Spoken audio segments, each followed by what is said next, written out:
April 30, 2025 Kerala cricket association ഒരു തീരുമാനമെടുത്തു. ശ്രീശാന്തിനെ 3 വർഷത്തേക്ക് ബാൻ ചെയ്യാൻ. നമസ്കാരം നാട്ടുകാരെ, കൂട്ടുകാരെ, വീട്ടുകാരെ.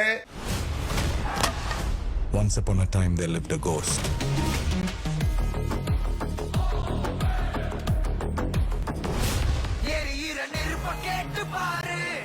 അവസാനമായിട്ട് അദ്ദേഹത്തെ ബാൻ ചെയ്തത് 2025 ഏപ്രിൽ 30 കേരള ക്രിക്കറ്റ് അസോസിയേഷനാണ്. ഇപ്പോൾ അതിന്റെ വിവാദങ്ങളാണ് നടന്നുകൊണ്ടിരിക്കുന്നത്. നിങ്ങളെല്ലാം അറിഞ്ഞു കാണും, കേരള ക്രിക്കറ്റ് അസോസിയേഷൻ എനിക്കെതിരെ 3 വർഷത്തെ ബാൻ എന്നൊക്കെയാണ് പറയുന്നത്.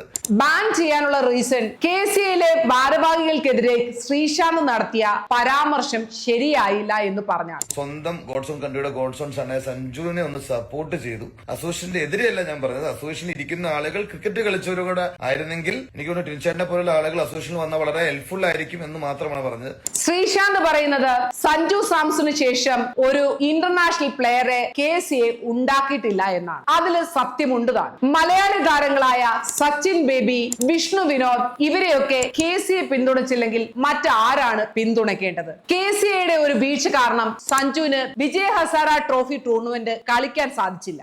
അത് കളിച്ചിരുന്നുവെങ്കിൽ, അതിനകത്ത് നന്നായിട്ട് പെർഫോം ചെയ്തിരുന്നുവെങ്കിൽ സഞ്ജുവിന് ചാമ്പ്യൻസ് ട്രോഫി സ്ക്വാഡിൽ കയറാൻ സാധിക്കുമായിരുന്നു. കരുൺ നായർ എന്നുള്ള ഒരു പ്ലെയർ വിജയ് ഹസാര ട്രോഫിയിൽ 7 സെഞ്ചുറിയും 700 മേളിൽ റൺസും ആവറേജ് 100 മേലെ അടിച്ചിട്ടും അദ്ദേഹത്തിന് ചാമ്പ്യൻസ് ട്രോഫി സ്ക്വാഡിൽ സെലക്ഷൻ കൊടുത്തിട്ടില്ല. അപ്പോ ഈ പറഞ്ഞ കാര്യം 100% പോസിബിലിറ്റി എന്ന് പറയാൻ പറ്റില്ല.